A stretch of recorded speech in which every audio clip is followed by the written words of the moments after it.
Assalamualaikum warahmatullahi wabarakatuh. Selamat datang di channel Muhammad Soleh Studio. Perkenalkan, nama saya Muhammad Soleh. Saya dari mahasiswa Universitas Pelita Bangsa. Dalam video ini, saya akan membahas tentang studi kasus hukum yang terjadi di media sosial. Sebelum saya bahas topik tersebut, kita harus mengetahui pengertian media sosial. Media sosial adalah sebuah media online dengan para penggunanya bisa dengan mudah berpartisipasi, berbagi, dan menciptakan isi meliputi blog, jejaring sosial, wiki, forum, dan dunia virtual. Blog, jejaring sosial, dan wiki merupakan bentuk media sosial yang paling umum digunakan oleh masyarakat di seluruh dunia. Seperti yang kita ketahui, Indonesia saat ini memiliki acuan hukum dalam bertransaksi informasi dan elektronik, maka diterbitkanlah Undang-Undang tentang Informasi dan Transaksi Elektronik atau disingkat ITE nomor 11 tahun 2008. Undang-Undang ITE ini juga mengatur setiap orang yang melakukan perbuatan hukum sebagaimana diatur dalam undang-undang ini, baik yang berada di wilayah hukum Indonesia maupun di luar wilayah hukum Indonesia. Contoh pelanggaran Undang-Undang ITE. Pelanggaran hak cipta pasal 34 Undang-Undang ITE tahun 2008. Penghinaan atau pencemaran nama baik pasal 27 ayat 3. Ujaran kebencian pasal 28 ayat 2. Muatan perjudian pasal 27 ayat 2. Berita bohong pasal 28 ayat 1. Hacking pasal 30. Cukup jelaskah teman-teman? Sekarang kita kembali ke topik yang akan saya bahas. Kasus hukum yang terjadi di media sosial. 1. Penghinaan atau pencemaran nama baik. Pasal 27 ayat 3. Kasus ini adalah salah satu yang paling sering terjadi di Indonesia. Seringkali seseorang memberitakan tentang keburukan suatu institusi ataupun orang lain, yang akhirnya membuat ia dituntut karena perkataannya itu. Berikut bunyi pasal 27 ayat 3 Undang-Undang ITE. Setiap orang dengan sengaja dan tanpa hak mendistribusikan dan atau mentransmisikan dan atau membuat dapat diaksesnya informasi elektronik dan atau dokumen elektronik yang memiliki muatan penghinaan dan atau pencemaran nama baik.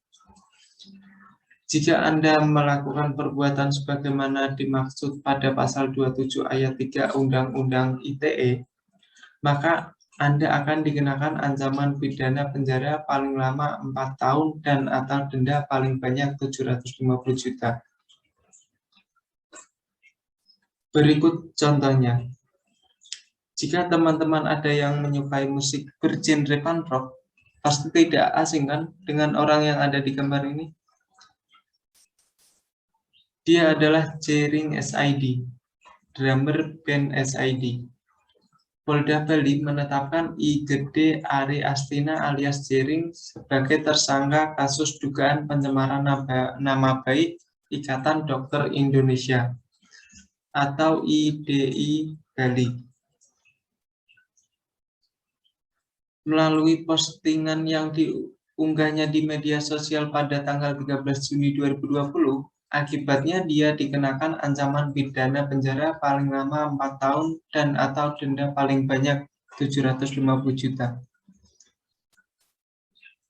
Terus yang kedua, ujaran kebencian, pasal 28 ayat 2. Pasal ini sebenarnya bertujuan untuk mencegah terjadinya permusuhan, kerusuhan, atau bahkan perpecahan yang didasarkan pada sara akibat informasi negatif yang bersifat provokatif.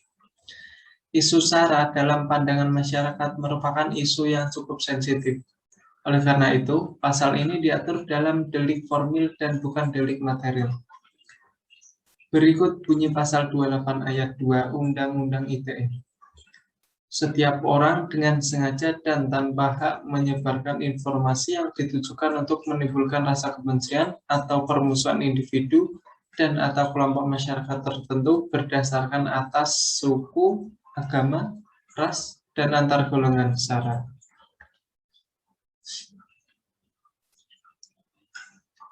Ancaman pidana dari pasal 28 ayat 2 Undang-Undang ITE tersebut diatur dalam pasal 45A ayat 2 Undang-Undang 19/2016, yakni setiap orang yang dengan sengaja dan tanpa hak menyebarkan informasi yang ditujukan untuk menimbulkan rasa kebencian atau permusuhan individu dan atau kelompok masyarakat tertentu berdasarkan atas suku, agama, ras, dan antar golongan atau sara, sebagaimana dimaksud dalam pasal 28 ayat 2, dipidana dengan pidana penjara paling lama 6 tahun dan atau denda paling banyak 1 miliar. Berikut contohnya. Pemilik akun @wargabiasa melalui akun Instagram @wargabiasa Dodik Ihwanto umur 21 tahun mengunggah konten bernada ujaran kebencian terhadap Iriana. Mahasiswa juga membuat meme berisi hinaan kepada Presiden Joko Widodo. Ia ditangkap jajaran Satreskrim Polrestabes Bandung pada 11 September 2017. Konten yang diunggah berupa gambar disertai komentar dengan kata-kata yang tak pantas yang ditujukan kepada Ibu Iriana. Pelaku mengaku mengunggah gambar tersebut ke media sosial karena ia merasa kecewa terhadap pemerintah. Gambar yang diunggah Dodik sampai kepada kedua anak Presiden Jokowi dan Ibu Iriana, Gibran Rakabuming dan Kaisang Pangarep. Namun, keduanya tak ambil pusing dengan konten tersebut dan memaafkan pelaku. Dari kasus tersebut, kita ambil kesimpulan bahwa kita harus berhati-hati dalam memposting sesuatu di media sosial. Apakah postingan itu merugikan diri sendiri atau orang lain? Apakah postingan itu merugikan badan, lembaga, atau universitas? Apakah postingan itu berpotensi melanggar hukum?